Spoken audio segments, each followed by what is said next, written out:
संस्थापकाय च धर्मस्य सर्वधर्मस्वरूपिणे अवतार वरिष्ठाय रामकृष्णाय ते नमः। উদ্বোধন ১২৫ স্মরণে মননে বিশ্লেষণে থেকে পাঠ। পৃষ্ঠা সংখ্যা ৪১। বাণীরূপে রহিয়াছ মূরতি ধরি, স্বামী সুবীরানন্দ। উদ্বোধন পত্রিকার ১২৫ বর্ষে পদার্পণ উপলক্ষে কিছু লিখিতে গিয়ে এক অজ্ঞাত গীতিকারের রচিত শ্রী রামকৃষ্ণ সম্পর্কিত এক পুরানো জনপ্রিয় সঙ্গীতের প্রথম চরণটি বারে বারেই মনে পড়ছে। ওই সঙ্গীতের প্রথম চরণটি হল বাণীরূপে রহিয়াছ মূরতি ধরি, রাম ও কৃষ্ণ তোমায় প্রণাম করি। উৎস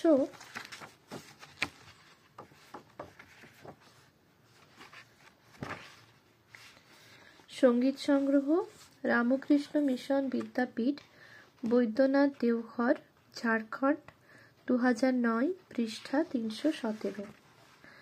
বস্তুতই উদ্বোধন পত্রিকার প্রতিষ্ঠালগ্ন থেকে তার পরবর্তী ১২৫ বছরের পথপরিক্রমা একই সঙ্গে বিস্ময়কর অথচ গৌরবোজ্জ্বল। ইতিহাস পর্যালোচনা করলে যে কোনো মরমী এবং সংবেদনশীল মানুষের অন্তরে এ সত্য প্রতিভাত না হয়ে পারে না যে উদ্বোধন হল অনন্ত ভাবময় ভগবান শ্রী রামকৃষ্ণের বাণী রূপ বা বাণী শরীর বা বাঙ্ময় প্রতিমূর্তি। এই প্রবন্ধের উপসংহারে এ প্রসঙ্গে আর একটু বিশদে আমরা আলোচনা করার চেষ্টা করব। বিগত ১২৪ বছরের বাংলা সাহিত্যের ইতিহাস বহু মাসিক পত্রিকার উত্থান পতন, আবির্ভাব তিরোভাব, অকাল মৃত্যুর সাক্ষী। কিন্তু ভারতবর্ষের দেশীয় সাময়িক পত্রের ইতিহাসে উদ্বোধন এখনও পর্যন্ত একমাত্র পত্রিকা যা বিগত ১২৫ বছর ধরে নিরবচ্ছিন্নভাবে প্রকাশের ঐতিহ্য গঠন করতে চলেছে। ইতিহাস বলে যে ব্রহ্মবিদ্যা সম্প্রদায়ের দ্বারা পরিচালিত পত্রিকা এই উদ্বোধন। তা সত্ত্বেও এটি কখনোই নিছক একটি ধর্মীয় পত্রিকারূপে আত্মপ্রকাশ করেনি, বরং জন্মলগ্ন থেকেই জ্ঞান, বিজ্ঞান, কৃষ্টি, সংস্কৃতির নানা শাখায় রাজপথে এবং অলিতে গলিতে তার পদসঞ্চার ঘটেছে। ভারতবর্ষের আর কোনো ধর্মীয় সাময়িক পত্র আজ পর্যন্ত এই বিরল ঐতিহ্য নির্মাণ করতে পারেনি। শ্রী রামকৃষ্ণ ছিলেন আদ্যন্ত মৌলিক। তাই দেখা যায় যে উদ্বোধন ও তার সূচনালগ্ন থেকেই ভাব ও ভাষার নিরিখে আদ্যোপান্ত মৌলিক। স্বামী বিবেকানন্দের ইতিহাস চেতনার কথা সন্ধানী পাঠক মাত্রই জানেন। কাল বশে সদাচারভ্রষ্ট, বৈরাগ্যবিহীন, একমাত্র লোকাচারনিষ্ঠ ও ক্ষীণ বুদ্ধি মানুষ ভারতবর্ষের অখণ্ড সনাতন ধর্মকে বহুধা বিভক্ত করে এবং সাম্প্রদায়িক ঈর্ষা ক্রোধ প্রজ্বলিত করে এই ধর্মভূমি ভারতবর্ষকে প্রায় নরকভূমিতে পরিণত করতে বসেছিল। তখনই সনাতন ধর্মের সর্বলৌকিক, সার্বকালিক ও সার্বদেশিক রূপটি নিজ জীবনে আত্মস্থ করেছিলেন শ্রী রামকৃষ্ণদেব। লোকসমক্ষে সনাতন ধর্মের জীবন্ত উদাহরণ রূপে নিজেকে প্রদর্শন করতে লোকহিতের জন্য ভগবান শ্রী রামকৃষ্ণদেব অবতীর্ণ হয়েছিলেন। নোবেলজয়ী মানবতাবাদী ফরাসি সাহিত্যিক রোমা রোলার ভাষায় Ramakrishna was a rare combination of individuality and universality, personality and impersonality. His word and example have been echoed in the hearts of Western men and women. His soul animates modern India. উৎস https://vedanto.org/our-teachers/Sri Ramakrishna। সুতরাং শ্রী রামকৃষ্ণের জীবন ও বাণী হল এ যুগের নতুন তীর্থ।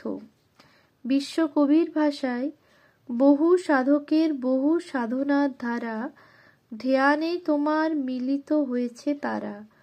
তোমার জীবনে অসীমের লীলাপথে নূতন তীর্থ রূপ নিল এ জগতে। উৎস রবীন্দ্র রচনাবলী, চতুর্থ খণ্ড, পশ্চিমবঙ্গ সরকার, 1368, পৃষ্ঠা 971-972। উদ্বোধন শ্রী রামকৃষ্ণের বাণী প্রতিমা। আজ পর্যন্ত তা কোনো সাম্প্রদায়িক ধর্মীয় আদর্শ প্রচার করেনি কিংবা কোনো সংকীর্ণ ধর্মীয় মতবাদের পৃষ্ঠপোষকতা তা করে না। একবিংশ শতাব্দীতে দাঁড়িয়ে কোনো অনুসন্ধিৎসু পাঠক যদি উদ্বোধন 125 বছরের সাফল্যের জীবনকাঠির রহস্য ভেদ করতে চান, তাকে শ্রী রামকৃষ্ণের জীবন ও বাণীর তাৎপর্য ও প্রাসঙ্গিকতা অনুসন্ধানের মধ্য দিয়েই তা সম্পন্ন করতে হবে। নিজের ছবির দিকে তাকিয়ে শ্রী রামকৃষ্ণ একদিন বলেছিলেন, এ ছবি কালে ঘরে ঘরে পূজা হবে। উৎস স্বামী বিবেকানন্দের বাণী ও রচনা, পঞ্চম খণ্ড, উদ্বোধন কার্যালয়, 2015, পৃষ্ঠা 163। 1897-এ কলকাতায় দাঁড়িয়ে বিবেকানন্দ বলেছিলেন, তাঁহার অর্থাৎ শ্রী রামকৃষ্ণের তিরোভাবের পর 10 বৎসর যাইতে না যাইতে এই তাঁহার আধ্যাত্মিক শক্তি জগৎ পরিব্যাপ্ত করিয়াছে। উৎস বাণী ও রচনা, পঞ্চম খণ্ড, উদ্বোধন কার্যালয়, 2015, পৃষ্ঠা 163। দূরদ্রষ্টা ঋষির ভবিষ্যৎ দৃষ্টি সেদিন আমাদের বোধগোচর হয়নি, আজ ধীরে ধীরে তা বাস্তবে রূপ নিচ্ছে। 1960-এর দশকে ঐতিহাসিক আর্নল্ড টয়েনবি লিখেছিলেন, বাইরের দিক দিয়ে দেখলে শ্রী রামকৃষ্ণ জীবন তার সমসাময়িক ভারতীয় ও ইংরেজ চিন্তানায়কগণ যারা আধুনিক ভারতের রূপ দিয়েছিলেন তাদের তুলনায় পুরাতনপন্থী ও সাধারণ বলেই মনে হয়। তবু চিন্তার দিক দিয়ে তাদের সকলের তুলনায় শ্রী রামকৃষ্ণ জীবন অনেক অনেক বেশি আধুনিক, কারণ আগামী যুগ সমস্যার সমাধানও তাতে রয়েছে। উৎস প্রমেয়ানন্দ স্বামী, চট্টোপাধ্যায় নলিনীরঞ্জন চৈতন্যানন্দ স্বামী সম্পাদক, বিশ্বচেতনায় শ্রী রামকৃষ্ণ, উদ্বোধন কার্যালয়, 2012, পৃষ্ঠা 246। তিনি আরও বলেছিলেন, Shri রামকৃষ্ণ's message was unique in being expressed in action. Religion is not just a matter for study. It is something that has to be experienced and to be lived. And this is the field in which Sri Ramakrishna manifested his uniqueness. His religious activity and experience were, in fact, comprehensive to a degree that had perhaps never before been attained by any other religious genius in India or elsewhere. উৎস প্রভানন্দ স্বামী, শ্রী রামকৃষ্ণের অন্তর্লীলা দ্বিতীয় খণ্ড, উদ্বোধন কার্যালয় 2010, পৃষ্ঠা 330। 1886 16 আগস্টের সন্ধ্যায় শ্রী রামকৃষ্ণের পার্থিব শরীর জ্বলে উঠেছিল কাশীপুরের মহাশ্মশানে। জীবন বৃত্তান্ত সূত্রে জানা যায়, 1 ঘণ্টার মধ্যে চিতা স্বকার্য সাধন করেছিল। যখন চিতার আগুন পূর্ণ প্রভাবে জ্বলছিল, সেই সময় ঠিক চিতার উপর গুড়ি গুড়ি বৃষ্টি হচ্ছিল।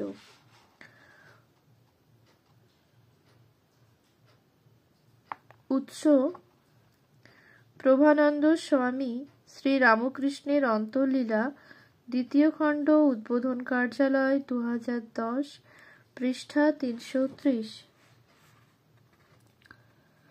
অবর্ণনীয় বিষাদে গঙ্গার তীরে তাঁরই জন্য বসেছিলেন সর্বত্যাগী একদল যুবক। তাঁদের অন্তরে তখন জ্বলে উঠেছে ঈশ্বর অনুরাগের বহ্নি। অনিশ্চিত ভবিষ্যতের দিকে তাকিয়ে ছিলেন কপটদক্ষিণ ঈশ্বর সর্বস্ব এই যুবক দল। তাদের নেতা নরেন্দ্রনাথ। সন্ধ্যার অন্ধকারে অনেকেই ভেবেছিলেন, যুগাবতারের জীবন কি এই চিতাগ্নিতেই শেষ হয়ে গেল? সেই সন্ধ্যায় তাঁরা কি দেখতে পেয়েছিলেন যে ওই গঙ্গার অপর তীরেই একদিন জন্ম নেবে তাঁদের আগামী দিনের প্রতিশ্রুতি, শ্রী রামকৃষ্ণের যুগধর্ম সংস্থাপনের শক্তিপীঠ বেলুড় মঠ? সব সাধনার শেষে জগদম্বা ঠাকুরকে কয়েকটি নির্দেশ দিয়েছিলেন। তার মধ্যে অন্যতম ছিল একটি নবধর্মচক্র সংস্থাপন। এই নবধর্মচক্রটি হচ্ছে আজকে রামকৃষ্ণ মঠ ও রামকৃষ্ণ মিশন। জগদম্বার সেই নির্দেশের পরেই শুরু হয়েছিল রামকৃষ্ণের নরেন্দ্র সাধনা এবং নরেন্দ্রের রামকৃষ্ণ সাধনা। নবধর্মচক্রের স্থাপক অবশ্যই শ্রী রামকৃষ্ণ, কিন্তু চক্রটির চালক যিনি, তিনি স্বয়ং নরেন্দ্রনাথ। এই প্রসঙ্গে উল্লেখ্য একদিনের কথা।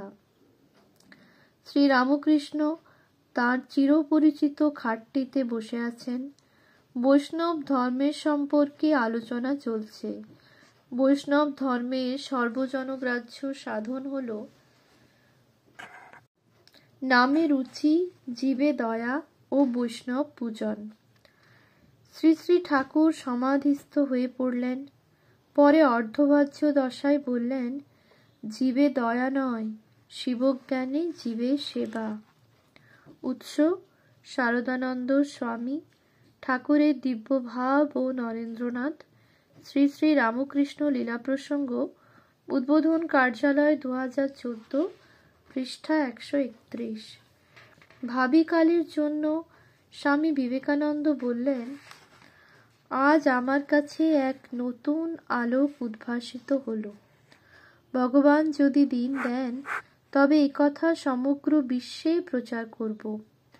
স্বামীজি প্রবর্তিত এই নতুন ভাবটি ছিল কর্মে পরিণত বেদান্ত বা সেবাযোগ। পরবর্তীকালে অন্য কোনো সময় স্বামীজি লিখেছিলেন, বহুরূপে সম্মুখে তোমার ছাড়ি কোথা খুঁজিছ ঈশ্বর, জীবে প্রেম করে যেই জন সেই জন সেবিছে ঈশ্বর। আলমোড়ার কাছে কাঁকড়িঘাট গ্রামে শ্রান্ত ক্লান্ত বিবেকানন্দ গভীর সমাধিতে মগ্ন হয়েছিলেন। তাঁর এক তাৎপর্যপূর্ণ অনুভূতি হয়েছিল যে ক্ষুদ্রতম বিশ্বেরই মাইক্রোকজম অভিক্ষিপ্ত বৃহত্তম প্রতিরূপ হল ব্রহ্মাণ্ড, ম্যাক্রোকজম। যা আছে ভাণ্ডে তাই আছে ব্রহ্মাণ্ডে। সেখানেই স্বামীজির শিবজ্ঞানে জীবসেবার দর্শন পূর্ণ তাত্ত্বিক পরিণতি লাভ করেছিল।